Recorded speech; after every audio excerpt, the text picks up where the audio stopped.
kundër rrymës, ndërkohë që shumica dërmuese e sondazheve jepnin Kamala Harrisin fituese. Ky këmbgulte në të kundërtën, edhe pse aty margjet ishin shumë të ngushta. Dhe në fund, me thënë të drejtën, i dolën ato parashikimet e tij. Edhe isha kurioz se thash, hajde ta shohim një herë se çfarë mendon si e shef ky Shqipërinë. Dhe aty kishte inserte 7 minuta, 8 minuta, 5 minuta, nuk e di, domethënë. Që ishin pjesëza të emisionit. O Perëndi e madhe, o Perëndi, çfarë më kanë parë sytë e më kanë dëgjuar veshët, ose më saktë çfarë më kanë dëgjuar veshët, se sytë s'kishin shifshin fare aty. Ishte një trishtim i madh se çfarë shef e çfarë dëgjon populli shqiptar mbrëmjeve në pasqyrat e kënetës mediatike. Një tmerr. Merrni me mend një nga konkluzionet që kishte nxjerr sondazhisti. Ne jemi realisht më të mirët në Shqipëri dhe them pas një rezervë këtë, sepse punojmë çdo muaj prej vitit 2007 me sondazhet, me anketimet, dhe dim shumë mirë se çfarë mendon opinioni publik. Prandaj edhe unë nganjëherë kur vjen dita, jam në gjendje të bëj edhe ato në thonjza parashikime, ato s'janë parashikime, në fakt janë lexime të opinionit publik për prirjen e votës, dhe kemi kapacitetin që ti lexojmë dhe ti kuptojmë fare mirë sondazhet e tjera. Nëse në një pasqyrë të tij, zotëria thoshte vendi po shkon drejtimin e duhur, 50% e shqiptarëve mendojnë kështu, 42 nuk e di se mbaj mend të dytën, të tjerë s'kishin mendim. Po 50% mendonin që vendi po shkon drejtimin e duhur. Oç më kanë dëgjuar veshët me ata aty. Me ca individ që unë nuk e di, domethënë, çfarë i motivon që çohen në mëngjes. Me se ushqejnë trurin gjatë ditës, derisa vën ulen atje, edhe fillojnë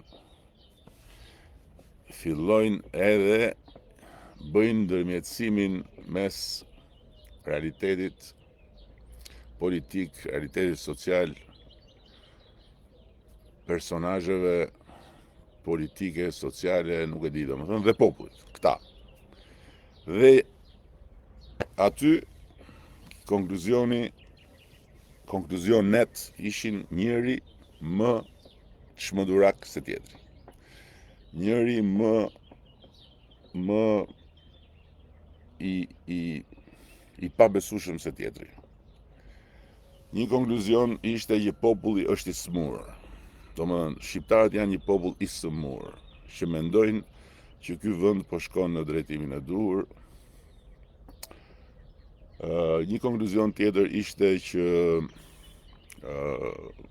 ose pastaj këtu ka një autokraci. Autokraci me pasqyra moçalesh mediatike që çdo natë flasin nga këto lloj çmendurish. Autokraci. Këta nuk kanë idenë se ç'është autokracia, dhe nuk e dinë që në një autokraci këtyre nuk i binte radha jo të dinin televizor, e të thoshin populli është i smur. Po këtyre nuk u binte radha të kishin kompjuter për të parë lajme në autokraci. Një konkluzion tjetër ishte që Rama i ka bler gjysmën e popullit që mendon se vendi po shkon drejtimin e duhur, i ka bler unë. Një konkluzion tjetër ishte Rama u ka futur frikën. Edhe këta nga frika, kur i pyet dhe këta që flasin janë 1200 veta, se 1200 veta bëhet sondazhi. Këta nga frika thonë vendi po shkon drejtimin e duhur, po mirë mos si ka mundsi. Po si është e mundur që të ketë arritur deri këtu pazari mediatik shqiptar? Po si është e mundur që nuk ka... More si nuk çfarë të them, çfarë më dëgjonin vesh. Çfarë të them. Njëri thoshte, ky nuk është politikan. Ky është personazh. Edhe ky bën show. Edhe populli kështu është. Budalla. Do me thënë, këta që mua më hidhen në fyt, pse unë them gjysma e burrave janë çyryk, dhe e them gjysma e burrave janë çyryk në sensin metaforik, patjetër. Nuk flas për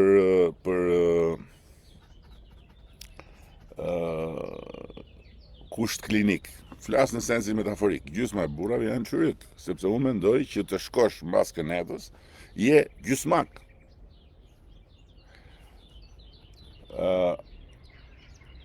Dhe gjysma tjetër janë okay. Kjo është një ndarje që unë e bëj sepse e besoj këtë gjë që është të jesh gjysmak, të jesh çyryk, që të mendosh akoma që me bufin e kënetës Shqipëria mund të ketë ardhme, mund të ketë qeverisje më të mirë etj. Ky është një opinioni imi dhe kaq. Këta janë në gjendje që mbasi më hidhen mua për metaforën time, të thonë populli është i smur. Ky është një popull kot. Ky është një popull budallësh, sepse ky popull mendon që vendi po shkon drejtimin e dur. Po mirë mor zotërit nderuar.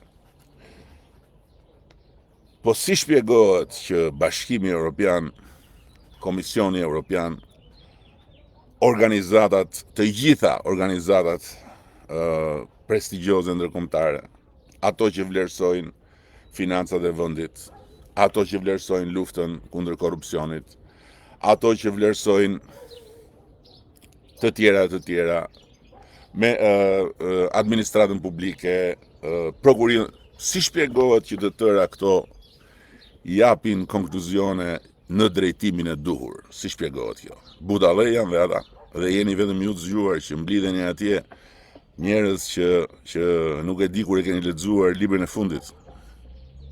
Nëse keni lexuar një libër ndonjëherë, mbasi keni mbaruar shkollën.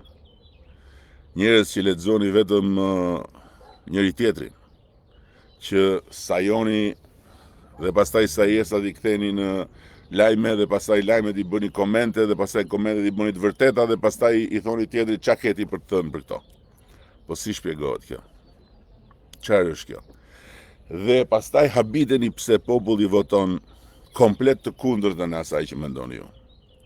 Habiteni pse populli nuk u afërshëllen fare opinioneve tuaja, sepse nuk ka çfarë dëgjon nga ju. Jo se është budalla, po se është një popull i mençur që t'jep ujë në bisht lugës. Se për politik, po që e puna për politik, nuk ja ha qeni shkopin popullit shqiptar. Nuk ja ha. Nuk e di domethënë, po të kishte një kampionat botror për politik, kampion botë dini shqiptarët. Është e pabesueshme. Është e pabesueshme me çfarë unë nuk e di. Prandaj unë nuk shoh televizor, prandaj nuk i shoh fare këto spektakle të shëmtuara të dekadencës së mendjes njerëzore, këto shfaqje inatesh dhe mbllefesh të verbra, këto nuk e di domethënë si t'i quaj, sepse është e pabesueshme. Jam i pa, nuk e di, nuk di çfarë mendoj kur mendoj me çfarë ushqehet populli çdo mbrëmje nga këta. Habi e madhe. e merrte njëri pyeste atë sondazhistin e Donald Trumpit, i thoshte qa do ndodhte në Amerikë po të dilte presidenti, edhe ti thoshte fëmijëve hapeni në Google